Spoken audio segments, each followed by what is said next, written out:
believe this needs to be further investigated. I certainly hope you do as well, and perhaps even saying that this election perhaps should be deemed invalid, perhaps formally charging Donald Trump with subverting American law by taking away the rights of millions of Americans to have a free and fair election in 2024.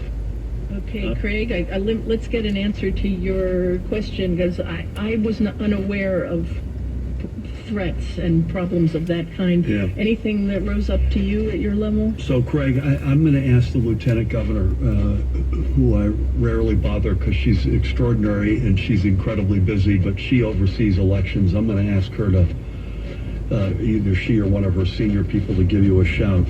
The Donald Trump didn't do much better or any better than last time, and there was a big drop-off in Democratic voters.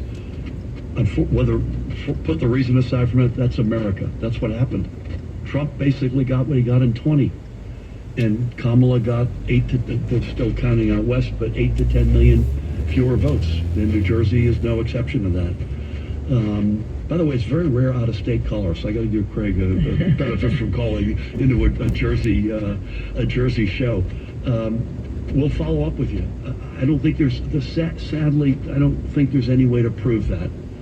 There were, in fact, I'm not aware of any incidents, and Tahisha should weigh in, and she will with Craig if she sees this differently, any incidents at all at polling places.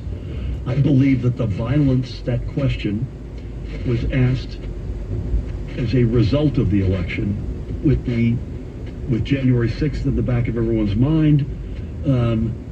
Frankly, a lot of folks, including yours truly, thought this was going to be really close, but we were going to win. In a really close election where we win, the other guys have proven in 2020 that they weren't going to take no for an answer. I believe that's what will there be violence, as opposed to I'm too afraid to show up at my polling place.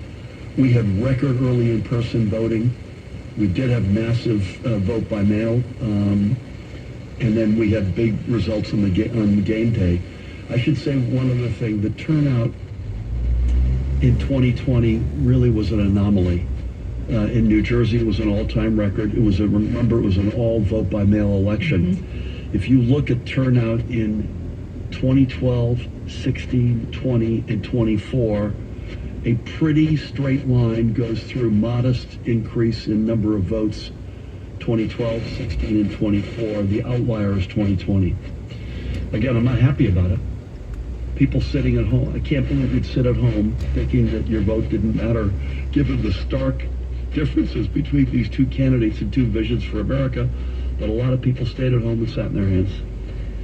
Okay, we're going to take one more call on the election, and then we will move on. Mary in Newark is on the line. Hi, Mary. Hey, Mary. Hi, can you hear me? Yep. I can. Oh, great. Thanks for taking my question. So, two questions. The first question is, thank you, first of all, Governor, for having this show. So, President-elect formerly had an executive order that, in effect, was banning, like, DEI initiatives and called it, like, anti-American, sex stereotyping, divisive kinds of things. Fortunately, and the companies were concerned and would have to work on their diversity, equity, inclusion activities because of that initiative. But then when he lost, since Biden reversed it, it was fine. The question is, if that executive order happens again, what would, and how would New Jersey manage that as far as companies and schools, as far as teaching, as far as inclusivity across the realm? And then the other question is regarding the books.